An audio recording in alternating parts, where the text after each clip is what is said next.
Why does a country need a constitution? किसी भी देश को कॉन्स्टिट्यूशन की जरूरत होती है। अब आपके मन में दो प्रश्न आ रहे होंगे, ये कॉन्स्टिट्यूशन है क्या, और किसी भी देश को कॉन्स्टिट्यूशन की आवश्यकता क्यों पड़ती है, इसकी रिक्वायरमेंट क्यों है। तो चलिए हम इन तमाम प्रश्नों के जवाब ढूंढने का प्रयास करेंगे। जैसा कि आज हम सभी जानते हैं कि वर्ल्ड में जितनी भी कंट्रीज हैं, उन तमाम कंट्रीज के पास अपना एक कॉन्स्टिट्यूशन होता है।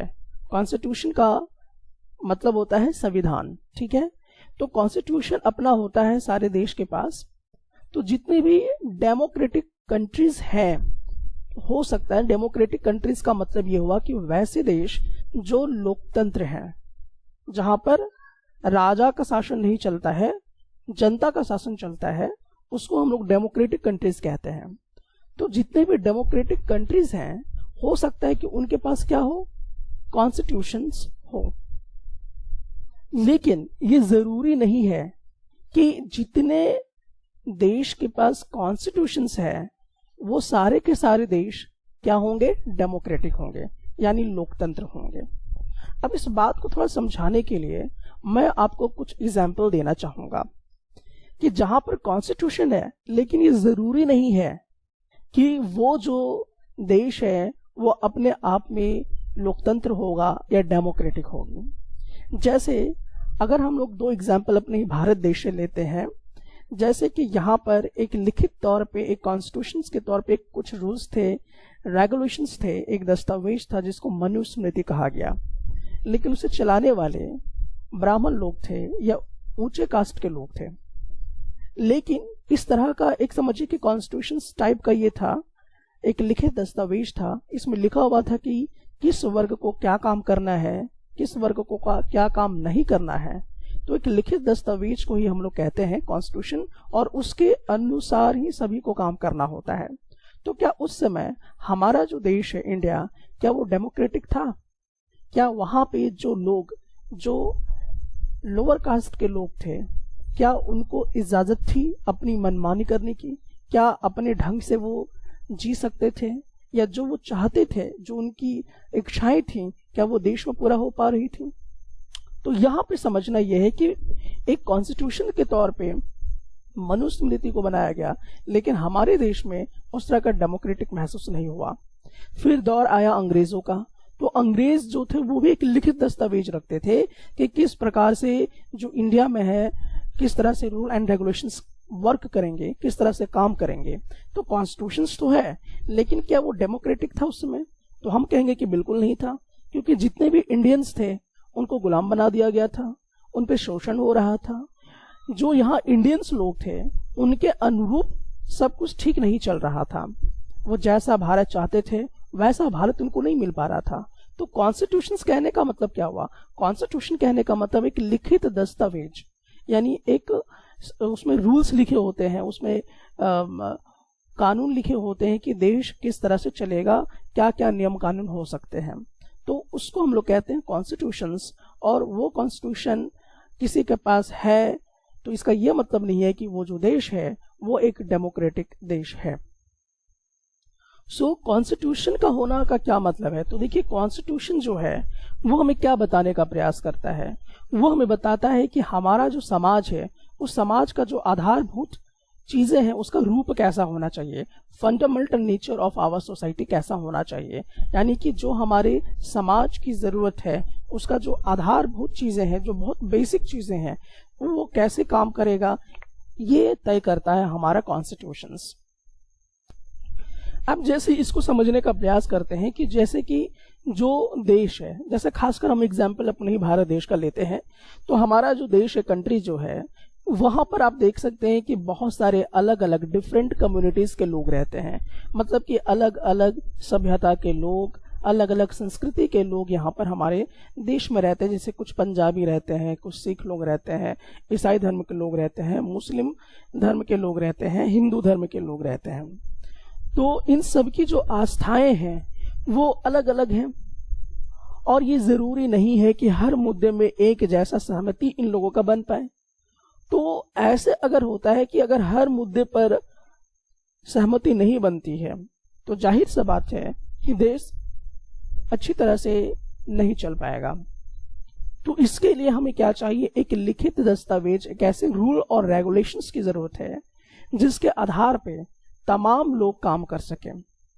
सो constitutions help serve as a set of rules and principles that all persons in a country can agree upon as the basis of the way in which they want the country to be governed। तो constitutions में क्या होता है, set of rules होता है, यानी कि उसमें बहुत सारे रूल एंड रेगुलेशंस होते हैं लिखे हुए। तो कॉन्स्टिट्यूशन क्या है कि उसमें बहुत सारे रूल्स लिखे हुए हैं, बहुत सारे कानून लिखे हुए हैं, और उस कानून के मुताबिक ही सारे लोगों को यहाँ पर काम करना है, उसके मुताबिक ही सारे लोगों को रहना है, उसके मुताबिक ही कोई कदम उठाना है। तो इसी को हम लोग कहते हैं कॉन्स्टिट्यूशंस, यानी कि सेट ऑफ रूल्स, एक ऐसा दस्तावेज जिसमें नियम कानून लिखे हों कि देश किस तरह से चलेगा, उसी को हम कॉन्स्टिट्यूशंस कहा करते हैं। कॉन्स्टिट्यूशंस जिसमें नियम कानून लिखे होते हैं और जिसे पालन करना सभी समुदाय के लोगों के लिए कर्तव्य होता है। लेकिन सिर्फ इसमें ये जो कॉन्स्टिट्यूशन है, इस कॉन्स्टिट्यूशन में ऐसा नहीं है कि इसमें सिर्फ यही बताया जा रहा हो कि किस प्रकार की सरकार यहाँ पर जो है वो रहेगी, यानी टाइप ऑफ गवर्नमेंट क्या होगा, ये सिर्फ नहीं बताता है। कॉन्स्टिट्यूशन का मतलब ये नहीं है, जैसे हमारे भारत देश में अगर बात करें कि जैसे यहाँ पर टाइप ऑफ गवर्नमेंट की राज्य सरकार की अपनी एक सरकार है, केंद्र सरकार है, पंचायती राज सरकार है, तो यहाँ पर अलग अलग टाइप की सरकार है, ठीक है। तो डिफरेंट या टाइप ऑफ गवर्नमेंट जो है यहाँ पर रहती हैं। तो ये सिर्फ ऐसा नहीं है कि कॉन्स्टिट्यूशन सिर्फ इसी के बारे में बातचीत कर रहा है कि यहाँ पर किस किस तरह के सरकार रह सकती हैं, कितने लेवल की सरकार यहाँ पर काम कर सकती हैं। जो हमारा कॉन्स्टिट्यूशन है इसमें एक एग्रीमेंट होता है। क्या एग्रीमेंट होता है, कुछ सर्टेन आइडियल्स पर कुछ इसके एग्रीमेंट होते हैं। आइडियल्स कहने का क्या मतलब हुआ कि एक ऐसा रूल या एक ऐसा लक्ष्य जो हर तरह से परफेक्ट हो, उसको आइडियल्स कहते हैं, जिसमें किसी तरह का कोई त्रुटि ना हो, यानी कि वो हर तरह से, अगर उसमें परफेक्ट बातें लिखी हुई हैं, सबके हित में है, तो उसको हम आइडियल्स कहते हैं। तो एक्चुअली जो कॉन्स्टिट्यूशन होता है, उस कॉन्स्टिट्यूशन में एक एग्रीमेंट होता है जिसमें आइडियल्स डाले हुए रहते हैं, और उन आइडियल्स पर सभी को क्या करना होता है, काम करना होता है, और वो सभी के हित में होता है। जैसा कि मान लीजिए वोट देने का अधिकार, तो हमारे देश में क्या है कि जो वोट देने का अधिकार है मुस्लिम समुदाय को भी है, सिख समुदाय को भी है, हिंदू समुदाय को भी है, बौद्धिस्ट को भी है, वो कोई भी जाति धर्म या भाषा से हो, लेकिन उन्हें वोट देने का अधिकार है। तो ऐसा एक, ये क्या हो गया आपका, एक ऐसा लिखित कानून बनाया हुआ है जो सबके हित में है। अच्छा, दूसरी बात यहाँ पर ये भी हम देख सकते हैं कि चाहे वो महिला हो चाहे वो पुरुष हो, वो भी वोट दे सकता है। ऐसा नहीं है कि जो बहुत सीनियर टाइप के लोग हैं वही सिर्फ वोट देंगे, ऐसा भी नहीं है। ऐसा भी नहीं कहेंगे कि सिर्फ मर्द लोग ही को ये प्रायोरिटी है कि वही वोट देंगे, बल्कि जो महिलाएं हैं वो भी वोट दे सकती हैं। तो यहाँ पर भेदभाव नहीं है, महिला भी अपनी सरकार को चूज कर सकते हैं और पुरुष भी अपनी सरकार को चूज कर सकते हैं। तो ये एक आइडियल विचारधारा हो गया कि सबके लिए बराबर बातें हम यहाँ पे कर रहे हैं। तो हमारे कॉन्स्टिट्यूशन में इस तरह का व्यवस्था की हुई है और ये रूल रेगुलेशन लिखा हुआ है जिसको कोई नहीं काट सकता है, तो ये सबके हित में है। तो इसको हम कहते हैं आइडियल्स, ठीक है। तो इस तरह का जो रूल्स लिखे हुए हैं इसको हम आइडियल्स कहते हैं। तो हमारा जो कॉन्स्टिट्यूशन है वो सिर्फ ये नहीं बताता है कि किस तरह की सरकारें हमारे देश में चलेंगी, फौजी सरकारें चलेंगी या तानाशाही सरकार चलेगी, या फिर कोई एक सहमति से राजतंत्र चलेगा या लोकतंत्र चलेगा। तो यहाँ पर इस तरह की विचारधाराएं जो है वो कॉन्स्टिट्यूशन हमारा तय करता है।